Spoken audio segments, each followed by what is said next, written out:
topics and opinions expressed in the following show are solely those of the hosts and their guests and not those of W4CY Radio, its employees, or affiliates. We make no recommendations or endorsements for radio show programs, services, or products mentioned on air or on our web. No liability, explicit or implied, shall be extended to W4CY Radio or its employees or affiliates. Any questions or comments should be directed to those show hosts. Thank you for choosing W4CY Radio.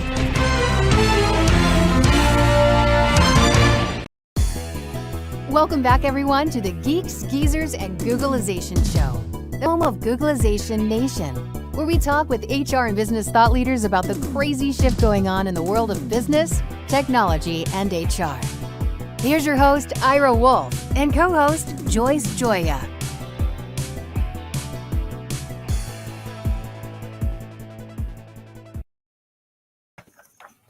Well, if it's Wednesday, it's got to be Geeks, Geezers, and Googlization Day. Hi, everyone. Welcome back to the Geeks, Geezers, and Googlization Show, and thank you for being part of Googlization Nation.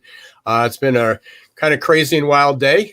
Some of you might have been on the webinar that I just hosted. We had a great webinar, very active, but obviously a very full morning. And now here we are doing another. You talk about Zoom fatigue. None of the platforms I've been on have been Zoom, but certainly moving from one way to the other, and it kind of living out my millennial trapped in a baby boomer body existence, multitasking, thinking I'm 25 years old and can look at 4 screens at a time. Oh, but you can, Ira. You definitely I'm doing can. So far, so good. Ira, I wasn't able to make it for the Adaptability Summit. So will you please share with me the highlights of what happened? Well, the highlights are sort of afterwards. One is we had a really, really active chat. We had a great attendance. Lot of engagement, interactivity there. And then afterwards got a bunch of nice emails, including several of them said it exceeded expectations.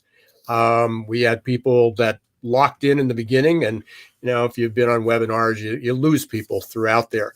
And we had like a high 90% completion that logged in the beginning. Now, whether they were, sitting in front of the screens or what they were doing, but from the engagement, there were people answering, asking, answering, engaging, sharing. So that was great. Just kind of for listeners out there, was the Adaptability Summit. Had a couple different names, but one was why is adaptability the number one in-demand skill? We've talked about that, and we'll be talking about that today, I'm sure, to some degree. But we were talking about the future of work. We're talking about really interesting ending, and again, there is a replay, and you can see the link going across the screen. It may not be up yet. It usually takes 2 to 3 hours to process it. So sometime this afternoon, it will be there. But if you go there, you just need a name and an email, and then you can watch the entire replay, including the chat. The chat stays open, so you can continue even chatting and corresponding. But at the end, I have a question for you. Yeah. What was the one thing that you learned from your own summit? Yeah, that's a good question. I would say I wouldn't say it's confirmation, but I was actually writing an article on what's the one mistake companies will continue to make throughout this year. So I sort of said, if we meet again in March of 2022 and look back and go, we knew this was coming and the companies still made the same stupid mistakes. There was an agreement, and it's things that we've been talking about. So it wasn't shocking to me, but it was good to hear from 3 other experts. That one was, that we're not going back to normal. That things are going to continue to change faster. That there's not going to be one normal. There's going to be these waves of normal. So I think that was it. Again, I mean, this is my subject, so I dived pretty deep on it, but it was good to hear because we had Heidi Spierge from Chief Strategy Officer, Chief Strategy and Growth Officer from Cornerstone On Demand. And Russ Thornley, right? And then we had Mary Faulkner from IAHR, and they're all dealing with other companies. And Right. part of that was trying to get a sense of not what they knew, but what were some of the struggles that, well, especially at Cornerstone, which is a large company, Their what they were clients. experiencing, how they were adapting, but what were they seeing with their clients? Were they struggling? Were they hopeful? Were they optimistic? And again, follow click on the link, go to the link and watch it. The replay again will be up probably maybe by the time we're off the air here today. But please go up and watch it and see what you think. Let us know. But it was really a dynamic experience, and it was a shame. It was like we were 45 minutes into it, and it's like we were hitting full stride. Everybody had a lot to say, and we were running out of time. So I guess the disappointing thing is I wanted to do a little bit more Q&A. We had a few, but people were actually in the Q&A on themselves. They were answering their own questions, or other people were chiming in. So I love it. I love it when we're there's. going to do it again. We're actually on April 13th. We're going to do a follow-up. That one's just going to be me. But for anybody who completes the AQAI, there's a special offer. So if you listen to it, you can get the code.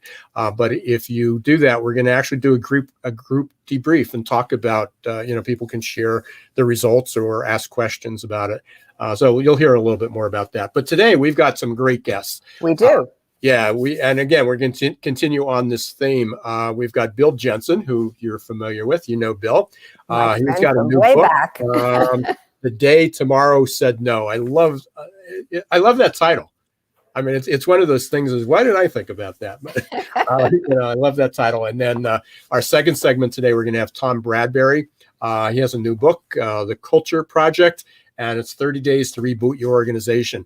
And again, another short read, but a lot of really good information in there. So we're going to talk today about how can people reimagine their future and reboot it.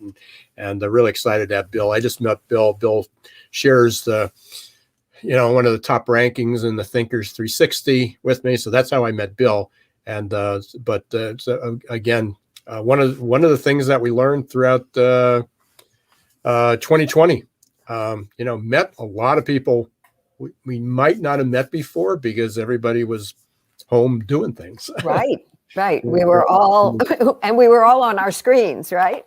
We were all on the screens, yeah. So we had a lot of opportunities, and Right. and again, we some books that weren't getting written got written. My book is still, I did. We released it February last year, the second edition. So, but I'm sure there's another book in my head somewhere. I know there's a book in my head. It's just Matt getting it out onto paper, and you're still working on yours, as well. Soon to be a reality. I hope. Yeah. Right before we go to Bill, we're going to bring him on. I just want to remind everybody, if you're not part of Googlization Nation, please join. It's free, Googlizationnation.com.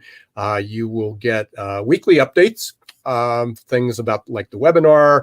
I always post the links to the upcoming podcast and the last podcast. And again, any other events or very interesting things that happen out there. Anything new and exciting in your world, Joyce? Oh, lots. Lots, but I've really tried to be head down, focusing on getting my book finished because I have a speaking engagement in May and I need to have books for that speaking engagement. So I've been very focused. I've also been fascinated to see what's going on out there with the variants, and Texas, my home state of Texas, is not seeing what the other states are seeing. So I'm talking about that in my Herman Trend Alert today. But I've known Bill for a very long time, and Bill is just a fascinating guy. So let's bring Bill on, if it's okay with you, Ira. Yep, absolutely. Hey there, Bill. Good to see you. Hey, everybody. Hi, Bill. Good to see you. Hey, congratulations. Love the book. Like the story format. I know we're going to dig into this. The subtitle is The Discovery That Forever Changed the Future and How We Work. So we're going to find out what that discovery was. But I especially, for anybody who likes a fable, or, there's a whole series of books out there that they got on my bookshelf, and you always remember them. You remember them because it's a story, and you talk about the three characters: today, tomorrow, and little one. So why don't we start there? Talk about the three characters, and then we'll dig into why you wrote the book and what the message is. Well, thank you both for having me. The three characters, today, tomorrow, and little one, are essentially really easy to figure out: present, future, and the future generation that will be populating the future. Mhm. And everything I've done for over 30 years is research-based. I've interviewed and surveyed over 1 million people around the globe over the last 30 years. And one of the trends and facts that came out of the last 5 years is I've been asking people, can you achieve your dreams where you currently work?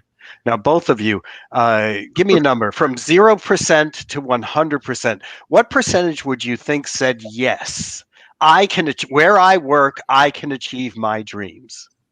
And before we go there, just for anybody who's listening, if you're watching on YouTube or Facebook, throw it in the chat. Leave a comment. What do you think? Is it? Do you have you been able to achieve your dreams or not? So I would say it's something under 20%, maybe 13. Okay, Joyce, Ira. Yeah, I would say that it's probably in the, let's go 10 to 15% range. Okay, so first, all three of us are smiling, but think about it. First, be horrified by your two guesses. We're thinking somewhere under a quarter of us can achieve our dreams where we currently work, and the truth is, it sucks even more. It's 9.8% on the global average, less than 10%. So why do I bring that up? What I did was I built a fable, the story of the future, but I used future of work facts and trends, actual trends in the book. And the day tomorrow said no was what's called an inciting incident in storytelling. Tomorrow, the future, is running out of dreams. We don't have enough dreams to keep us going forward into an amazing future. So tomorrow throughout human history has always looked to today and said, okay, I'll take the handoff. And that's how the future always happens. This time, for the first time in human history, tomorrow said, no way, you're messing up 8 billion people. I don't have enough dreams to keep going. And that's where the story starts, is what happens when we don't have enough dreams to keep all of us going. That's so interesting, Bill. Yesterday, and I think Ross, there's a little circle going around here. Ross Thornley from AQAI posted a Simon Sinek video, and it was about people have a right. It's not a privilege to enjoy their work. They have a right to enjoy the work that they do. And there was a little debate going back and forth that's sort of an entitlement that people would have, being able to go to work, to have a job that they enjoy. Like, first you have to work hard to earn that. So there's a little, going back and forth, but your message is sort of indicative of that. It's that there's this old school of thought of you got to work hard and do that, and no, if you don't like enjoy what you're doing, suck it up. And Ira, it goes beyond enjoyment. Yeah, absolutely, enjoyment is crucial. But another research question I've been asking is around the most important things to people about the future of work and your career. And most of us think it's good people, good culture. I'm happy doing the work. I'm making a difference. Yes, those are all important. But for mid-level managers and below, I did research with Ultimate Software, and we asked thousands of people around the globe, what's your biggest, most important professional priority? And in that research, what came out of it was not best people, best practices, best company. It's my ability to control or contribute to or drive my own future. It's personal. What we leave out of the equation most of the time is personal agency. And I want to come back to how dare anyone think or use the word entitlement anymore, because it's about personal agency. Can I succeed working with you? That's the question we need to start debating and thinking about. So it's not just work hard, head down, nose to the grindstone thing. Is if I'm going to join your team, can my future, the one that I envision, be successful with you? Right. And How can I contribute to what you're doing? Is that the idea? How can I contribute, and how do my contributions to your bottom line, your agenda, your products, your services contribute to my personal success? And personal success, as we know from books like The One Thing and others, a personal success is not just financial, and it's not just happiness. It's as we learned with COVID, it's social connections, it's the ability to learn and grow. It's financial, it's health, it's well-being. There's multifaceted version of success. So we're flipping in this book and the research that I do, we're flipping around the concepts of success. And it's not just entitlement or engagement, it's around, do my contributions to you help your bottom line and mine? And that goes back to the question that I think I shared it last week. I do so many interviews, and in addition to this one, but it's flipping for years and years and years. We've been talking about people are a company's most important asset, and this flip over is an organization should be an employee's most important asset. Yes. It should help them improve their well-being. It should help them grow and thrive. And that's from the hierarchy and the traditional organizational structure of a bureaucracy from top down. That's not the way it was. I mean, for 100 years, it's been we pay you, show up and do what we tell you to do, and you get a paycheck and you may get some benefits. And now, go ahead, Joyce. How many companies actually have that attitude at this point? Not enough. Very few. Very few. Yeah, for sure. It's also interesting that you talk about joy being, it's, do you think that there's a tomorrow? Do you feel hopeful? On the AQAI assessment, the adaptability quotient, there's 15 dimensions. One of those is hope. That's a personal characteristic. Mm-hmm. It's the most powerful driver. It's one of the most powerful drivers of how adaptable people are. Because then why adapt if there's no hope? Right. So if they happen to be hopeful, and it's a chicken or the egg, does adaptability drive hopefulness, or does hopefulness drive their adaptability? And if they are related, how do you impact it? So if somebody's not hopeful, how do you do that? And then they will adapt, or how do you improve their ability to adapt so they're more hopeful? So anyway, and hope is one of the common outcomes themes in the book. The day tomorrow, the fact that tomorrow said no, but it also begs a question that is more serious and more concerning. How many people are we leaving behind? And if there's one lesson we've learned from COVID right now, you and most everybody listening and watching today are knowledge workers.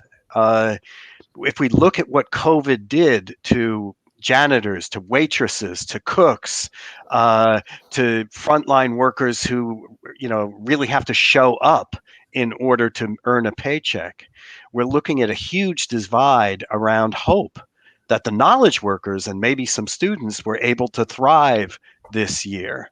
Many people have not been able to, and we need to start addressing that. And that's what's also within the book. Yeah, McKinsey and I just read this, it was on one of the reports, but it's one of the things that happened is that typically if people that worked in a restaurant couldn't work there, they might get a food service job, or they might drive Uber. There was all these jobs that they would flip to.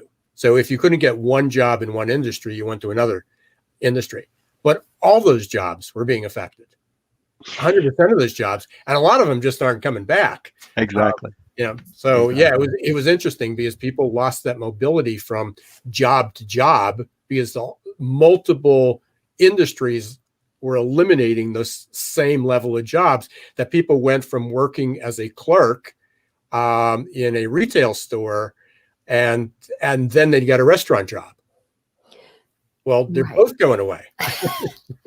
And yet, we know that we have millions of job openings now in the US, and even more coming as the economy really recovers We're still from what's apparently. going on. Yeah, I mean, So, seriously. Bill, what's next? How somebody reads this and they say, okay, yeah, this makes sense. What's the next step? I mean, other than how does the book help people grow that hopefulness? There are two answers to that. One is societal and one is personal for the reader. Societal, what I try to build into this entire through line of the story is empathy, putting ourselves in the shoes of the other people who are out there. So this is not just a storytelling anecdote that I built into a book. I've been consulting for 35 years now. One of my first gigs that I was still wet behind the ears, and PepsiCo asked me to do some work and on re-engineering processes and how to communicate them through the organization. And they taught me a valuable lesson. They would not let me work on charts on the wall. There was just statistical analysis and flows. It involved people, but it was really about workflows. And they would not let me work on that until I put on safety shoes and a uniform, and I moved Pepsi into grocery stores, and I delivered Pepsi into grocery stores. I had to see what frontline work was. So throughout my consulting career, I've used that lesson I've learned. And whenever I do consulting assignments, if there's a long-term gig where I'm really helping to drive organizational change, I ask the senior executives to do frontline jobs for a day. Most of them don't even last a full day. It's usually a half day. But I remember one that I did a while ago for one of the world's largest retailers. I took the CFO and the chief financial officer and made him a cashier for the day. And he didn't even last a full day. And he came out of it coming, oh my God, I can't believe how hard it is to make money in our stores. The cashier is broken, the cash register is broken, the cards don't read, this not well stocked, it's not marked. It's like, how do we deal with this? Right. Because most of the executives are so far removed from how products gets moved and how things get sold and how people are serviced. So empathy is one of the societal things. We need to start seeing why the elections in the US and in the UK created hatred for immigrants. We need to start seeing how COVID created problems with our middle to lower class. We can't solve these problems, and that works all the way down to your team. So in the book, there's a facilitator's guide. It's take that mentality of empathy and find out what your teammates did in the last year, how they survived, how they thrived, how they got through it. So empathy is one of the things that's societal. Personal, what it does is it creates, what the book does is it creates a future through 3 potential outcomes for all jobs. And we did the analysis, and throughout all of human history and every job out there always comes down to just 3 different jobs: believer, breaker, or builder. All of us are 1 or possibly 2 or 3 of those, and we need to understand our role. Believers are the ones who go, yes, team, we can do it, but they're also the ones who are like the Greta Thunbergs of climate change and say, no, we've got to get this right. We've got to take a stand. Believers take stands for things. They talk truth to power. They stand up against the organization. They stand for the organization, but talk back and go toe to toe with leaders. We need more believers out there. We need people with the courage to stand up for principles. Breakers are what Steve Jobs and Apple in an early Mac commercial called the crazy ones. The breakers are the ones that create the new rules, that break the old ones and create the new technologies, the new rules. That's innovation that you're showcasing on many of your shows. And then the builders are the ones that connect the dots, create infrastructure systems that work, that can be for how a small team interacts, or can be how the economy works, or how it can be, how the environment is being polluted or not. So every one of us has a role as believers, breakers, or builders. And the assessment that comes at the end of the book is, which are you, and what are you going to take a stand for now that you understand you are one or more of those three? So, Bill, what do you think is the most important thing for HR professionals to think about besides empathy as we emerge from this pandemic? I've been consulting in HR for 3 decades, and I still believe in the Fast Company cover story that was maybe 15 years ago, and it's like, why do we need HR? It's like, trash it. The reason we need to really question the existence of HR is, for the longest time we've gone, and by the way, my academic background is in HR. We've been, for a couple decades now, we need a seat at the table. We need to be business people. We need to support. Well, we've gone, the pendulum has swung too far. We're too much in bed with business. We are not enough of an advocate for Jane and Joe workforce. People. Part of our job is to begin advocating for people's needs, not just training and development that the CEO and the senior team says we can afford, but training and development that people earn and deserve and need to get their jobs done. Not just engagement the way the company defines it, but I also want to go back to personal agency. How much are you making sure that every individual can succeed? Do you know, have you talked to your team? Just HR leaders, talk to your HR team. Do you know their personal dreams and goals? The way you run your HR department, can they achieve their personal dreams and goals working for you? Really? Now expand it beyond HR. The people who are in the maintenance department or in order fulfillment or whatever, can they achieve? Are you helping them personal agency? Are you training and developing them so even if they walked out the door, they could thrive and survive in the new future of work? Because you don't want them to walk out the door, but you need to train them to be able to thrive and survive in this new and future of work. So what you're saying, I think, is that we want to give all of our employees what a friend of mine coined as grounded courage. Yep. Yes. And we need to support that and endorse it and encourage it and champion it. Wow. So, Bill, we're coming up toward the end. This, I just told you, this goes super, super fast. It does. I got a question. I asked it earlier today, and I'm going to ask you. You're back on the show March 2022. We're talking about, all the things that people and companies should do to change. When you're looking back a year, what's the one mistake you think organizations are going, and I say organizations, management is going to make over the course of this year? What's the one biggest mistake you think they're going to make? Well, mistake, I'm an optimist, so I'll try to flip that around as quick as I can, but directly not supporting their people in their personal success. But the one positive thing, to answer your question, what's the one thing they will have done? I've been coaching executives throughout the pandemic, and I asked them one question, which will drive towards the positive answer. I asked them, what do you want your legacy to be 3 years from now? So putting it in the context of 1 year from now, they will have envisioned what their legacy is, the impact we have on others. Not just our reputation, but how we impacted the world around us and the people around us. So they will have thought through their legacy three years from now, and they will be 1 year closer towards delivering on that legacy. Yeah. Let's hope. Yeah, let's hope. Bill, you got your new book. Where is it? the day tomorrow said no.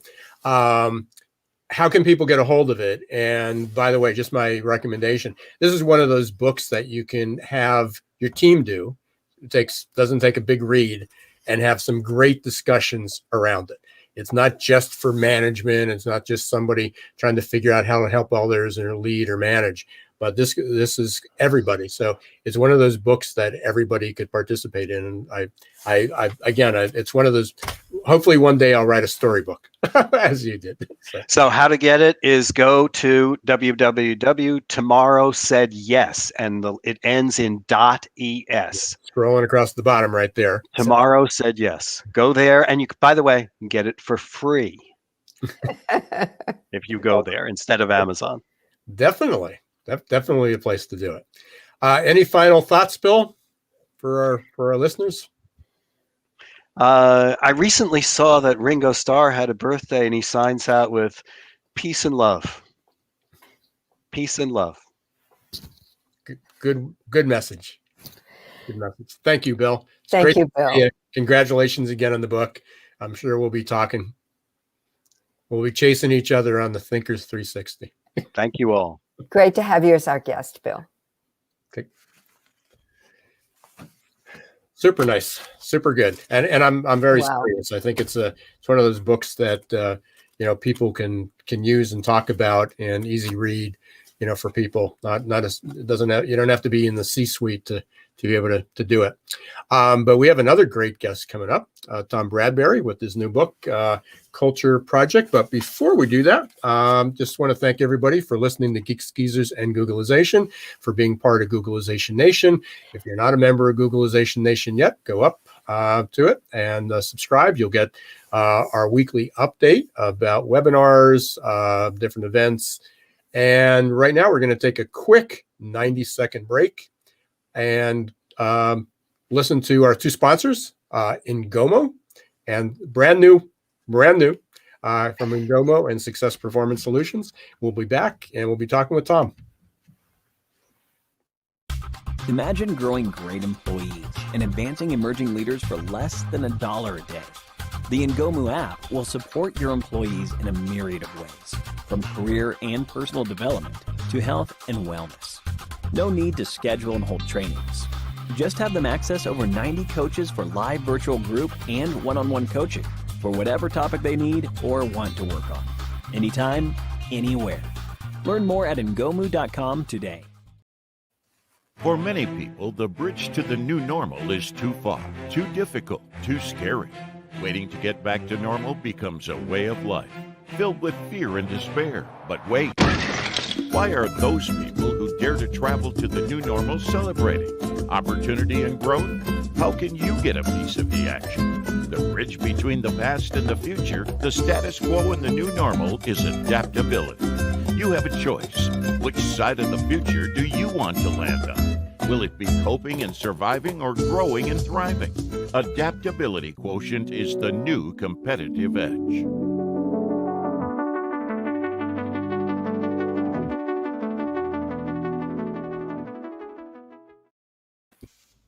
Hey, welcome back, everyone, to Geeks, Geezers, Googlization.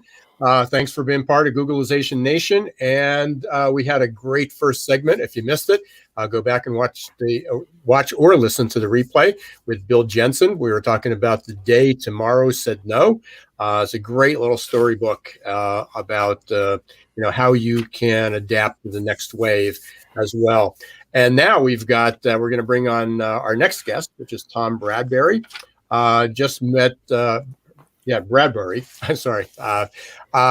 Met Tom just a few weeks ago. He was referred by for another guest, Jeff Gotthelf.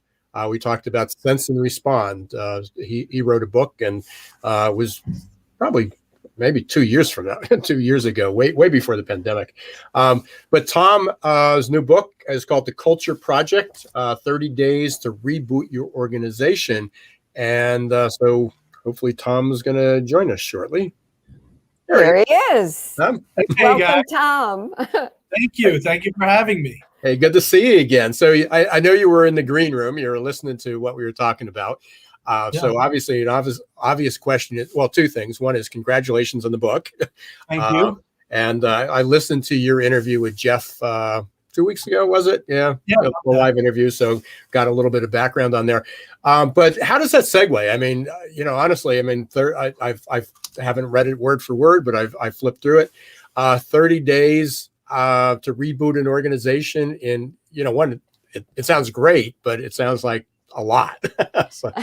It can be, right. And I mean, it's not to be taken so literal that a leader shouldn't, pace themselves and appropriately, but it's more about getting to them and grabbing he or she by the lapels and saying, make those changes to this organization that need to be made, right? There's just been so many very successful CEOs that I've interviewed and met with, and I can't tell you how many of them said to me, I think you're right, Tom. And they talked about these little things they knew and they kept burrowed away in their brain that, if they took the time and looked at some of the fundamental components of their organization, they would say, oh, why is this?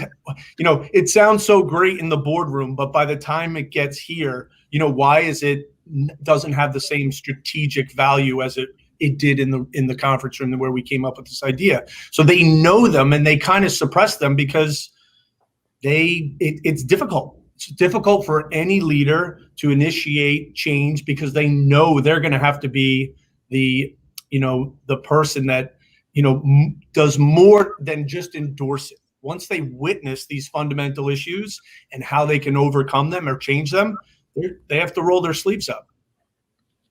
Yeah, I actually call it roll up your sleeves leadership. Yeah, it's true. And listening to Bill, he had a lot of great and amazing things to say. And he uses the word empathy a lot. And it's not that I don't find myself wanting to be or being empathetic. When I wrote this book, I thought about how can I just be very direct to a leader. And, I'm an entrepreneur. I've owned my own business and supported myself and my family since I was in my mid-20s. And so I always like to get right to the root of something and try to help fix it or improve it or evolve it. And that's what this book is, because I realized that today, even pre-pandemic, right, culture can be driven by looking at how people and technology work well together. You're talking about productivity, you're talking about engagement, less friction. And I just think that is, while there are many different approaches and perspectives in and around culture, this is mine. And it's, as I said, entrepreneurial, but it's really making a better match of people and technology for the benefit of both the company and, to Bill's point, the employees themselves. So, Tom, you're really a tech guy. You founded the New York Technology Group in 1997 and Labrador Technology in 2000. What prompted you to make this transition? Well, when the biggest chunk of my career was with Labrador Technology, a company I owned. I founded and owned myself. And what we did was help corporations through transition and transformation, mostly around a real estate transaction is happening and is pushing for a relocation or a renovation of the workplace. And what my company did was chair all the tech initiatives that would go along with that change. So we had to know, a lot about many different aspects of technology, everything from audio visual to physical security to network cybersecurity and everything in between, voice, trading systems, depending on who we were working with. And, so having that much awareness through a project where we also had to understand the design and construction project, I saw how these big organizations would make decisions much more tactically than you would think of these global, sophisticated businesses, right? And they were big. We used to do a lot of great work for the PepsiCo and Unilever and Bridgewater Associates and BNP Paribas and Alliance Bernstein. And some of them were better at it than others, but without a doubt, we would be talking about a new workplace and where they were going as a business, which meant who they wanted to hire in the future.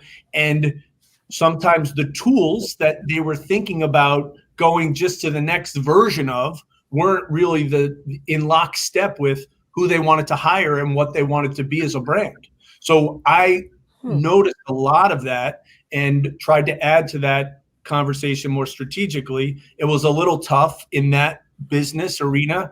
Things tended to be a little bit more commoditized. So when I sold my business to a competitor, I decided to really dig in, and I started to do these workplace technology assessments, many of which were with my partner, Ira. You saw the interview with Jeff's, right. And I had my good friend and collaborator from Brian Berthold from Cushman in Wakefield. And I went around with them, and I was the people/tech assessor for a lot of these workplace technology assessments. And I saw very consistent themes and issues on every one of these opportunities. So it helped me say, who can help these organizations? First and foremost, leadership can't just be, they have to witness. So they're more than just an endorsement of a change. And then it's, how do we look for the attributes, not just to prescribe technical solutions, but understand the attributes of what technologies would benefit both the business and productivity and people. So that's, once I got going and got some steam, I decided to write this book as a guide, not only for how I like to do my work and what I think is important to get to culture, but also to help convince some leaders out there to stop and reflect on all of those little things they know in the back of their head that they need to approach and make better within their organization. So what is your technology for aligning, what is your methodology for aligning technology and talent? So I like to understand executives' perspective on where they want to take the business. I also want to understand where different domains, many of which you have an impact on the internal component of the business, right? But IT, HR, maybe finance and how they budget, things like that. And I like to hear what they feel their marching orders are really dependent upon, or how they're being given their marching orders, I should say, right? And then I like to understand the reality of many of the people that work within the organization. So I call them the leaders, the builders, and then the users, right? And I would say somewhere around 100% of the time, there's a mismatch in how each of them look at talent and tech together. And then once you have that evidence, you can really go back and say, these are the kind of things that are happening, and what can we do about it, and make some recommended changes.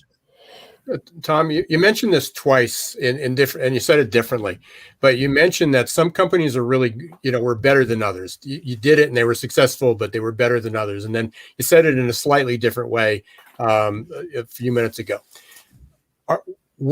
And we just have a few minutes here, but were there certain traits or characteristics that differentiated the two that you can look back and say, some were better than other? What does that look like? I mean, how would you tell somebody who wasn't as good that this is what they needed to do differently? A lot of it came from leadership and how they approach the different domain experts, right, within their organization. Marketing, sales, HR, IT, and where there was much more of a traditional view of kind of empowering each one of those domain leaders independently of one another, right? That's where I would see businesses get stuck in kind of disrupting the traditional or legacy perspective on how their organization runs, right? Versus other leaderships would be more about getting those people together and making sure that what we're doing in one domain is a cohesive piece of the puzzle with those other domains, so that they're all looking at it together rather than independently.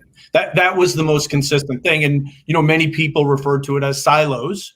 And the leaders that really look to break those silos down or act in a way that don't allow those silos to become brick walls, that's where I would see a higher rate of success. There's a book, I just started to read it, a couple different versions of it, Humanocracy. And I love this term that they came up with. It's bureausclerosis.